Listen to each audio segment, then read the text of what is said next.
My great-grandfather, of course I didn't know him, but what I know of him, John Barritt, he was very much an entrepreneur, and he held those kinds of values, I think, as he looked to get ahead and for his family to get ahead.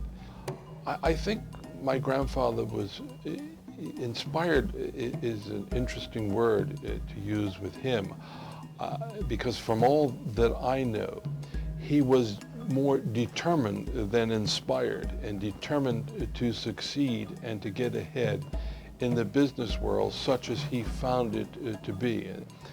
But I think it's fair to say that my great-grandfather wasn't just interested in what he could do for himself and his own family, although that was probably uppermost in his mind. He was connected with the community in which he found himself.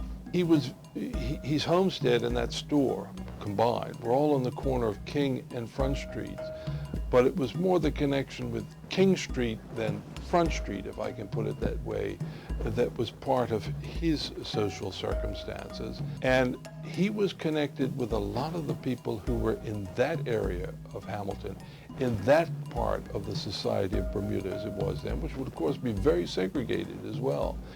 One other society with which he was very much involved was the Berkeley Educational Society. And my great-grandfather was treasurer at the time, and indeed, having refreshed my memory, he was one who actually moved the motion in the society that the school be named the Berkeley Institute.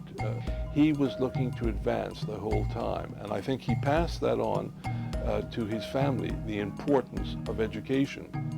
And education is only important, of course, if you can have access to education and to a good education. And I think that motivated him back in those days.